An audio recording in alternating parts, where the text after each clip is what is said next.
Hey y'all, now I'm back, okay? And listen to this.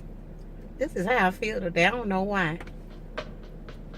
I want everybody to get up off your seat and get your arms together and your hands together and give me some of that old soul.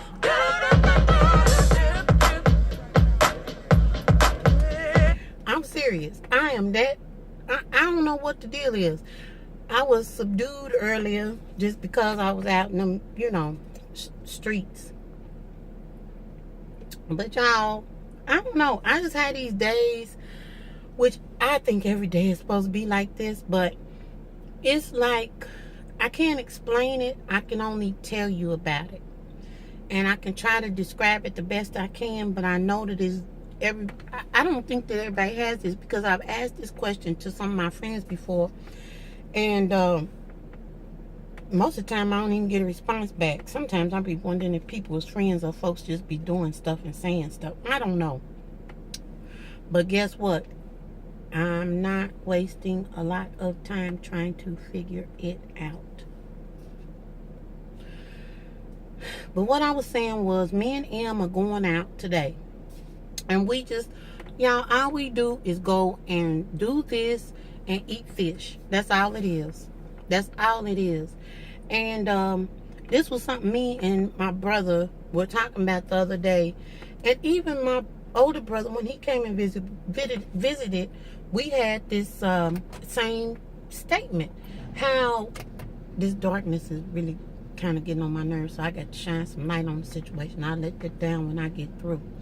But we, we're kind of talking and just talking about how a lot of things that people, not just people, but even us as people have done in the past, it don't take all that, and just going, like that song, that's the song, like, it's Aretha Franklin's CD. It's an old CD called Jewels in the Crown, and it's when she is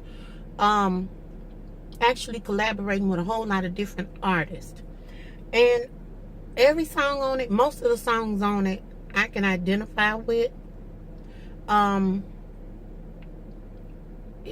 that one there is just like, basically, it's a stanza, as we used to say in that verse. People call it the hook now. But and it just says that I ain't got nothing to prove and I ain't got nothing to lose. And that's the truth. I mean, when I just just take it down to bare bones and honestly just look at where life is and what I know about life, it's the truth. When you get to a certain age, you shouldn't still be having to prove yourself on any level. As far as friends, I shouldn't have to prove to you that I'm your friend. If we have a, for real relationship, that's for real, a friendship, as a spouse, I shouldn't still having to be proven to Pierre, that I love him, or that, he's it for me, and, and wherever we are, whatever we doing or whatever, that without regard. And I will say this, and it's something that you'll hear me repeat from time to time. Pierre and I, we just have a different way that we talk and stuff that we do. Without regard to what anybody thinks about it, which nobody's ever said anything or whatever. I mean, I'm just saying this. We have an understanding. We were older when we got married. Not necessarily in some instances set in our ways, but when we first got married, I kind of lost myself. And that's the truth. And he will verify that I have said this to him and had to acknowledge it, honestly, because I just kind of like, all I was trying to do was just be pliable. It's not, to me, my own personal opinion here, people, that I have to lose myself to be joined with him. Two people become one, but we're still individuals. When we talk about being married, what fun is it if I'm acting just like you and you acting just like me? That's part of the thing that makes it beautiful, when you got two individuals that can come together enough to say, we married, we love each other, no matter how, whatever you are, I'm gonna deal with it and we're gonna work it out. No matter how you are, I'm gonna deal with it and we're gonna work it out. That's where we are. And so if I'm on here and I'm like, Pierre, that's just us. And the other part that people don't see is the part that I don't think people need to see. Because I'm telling you, and I tell people all the time, Pierre is not the type of person that if it's too much tomfoolery going on, that he gonna sit up and put up with it, friend or foe, male or female, animals included. So I got to be doing something right. And but at first it was just like all out, everything. I can't, no, and that's okay. That's not submission to me. Actually, that is what I call losing myself, because I know what I'm supposed to do in a relationship with people. I know that the Bible clearly says that if you want to be a friend, you have to be one. If you want people to be friendly with you, you have to be friendly. And I'm taking it across the board. I got stuck on talking about me and Pierre, but sometimes you know how you sense that people like, gosh, really, she got to be. Nope. People that really spend time with me, and I know this and I can say this about myself. I come from a lineage of laid back people. My grandmother actually ushered in a level of hospitality that to me can be counterproductive. And my uncle and I had this conversation when he and I came back from my mom's house, and he came back here with me, going to another part of the state.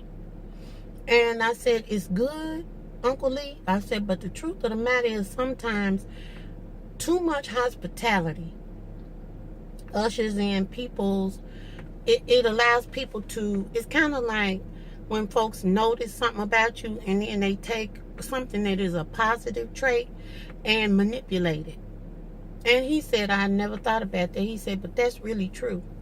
I said, and it makes you kind of put up with some stuff that you really shouldn't put up with. And so this is I'm just talking now at this point. But I'm just saying, y'all, today, every day to me that I get up and I'm able to inhale and exhale is a good day for me. And I'm telling you the truth. When you experience enough, I'm not going to even put it chronology with it at all. Time ain't really got nothing to do with it, because I have met some younger people that have reached this point. And I don't know if it's because time is speeding up or what it is, but you need to pay attention to life and how it occurs. And this ain't, well, you just feel like that because, no, I feel like that because what I've seen, what I know, how I feel. And I'm just putting it out here as it pertains to me. It might not pertain to you. But I am really, really, really, really, it's a lady I'm subscribed to named Gmal. I think it's Gmal D. And she has had some health issues, and she has suffered some losses too. And she, at the end of all her videos, basically says you need to live life, because basically you just gonna get one pass, and the pass that you on right now is not a dress rehearsal. Ain't no do-overs here. And so that's why I'm able to come out and drink my Americano and be out here with my arms out. The sun ain't even really out now, but my arms is out. That's just some glare. It's cloudy out there right now. I don't know what's going on. The sun is in and out, in and out. But, and why when I go today, I'm going to enjoy my friend and my time with my friend. And I might show y'all what I got for her, because basically what I did was I'm giving her something to look forward to, because that was the statement that she made. She said, you always need to have something to look forward to. Never even thought about that. And when I started incorporating that into what I'm doing and how I'm doing my day and stuff like that, it just switched it up. It just, I mean, it was just like the difference between walking in a room and there's no light and then just flipping the switch. Something that simple. And it ain't always about stuff. It hasn't always been about stuff. Sometimes days has been me just looking forward to writing in my journal. Right now, one of the things is me sharing out of this book with y'all. So I'm going to hush. I know this has been a long video. If you made it to the end, what I got for you is a God bless you real good. And I will talk to y'all later. Toodles.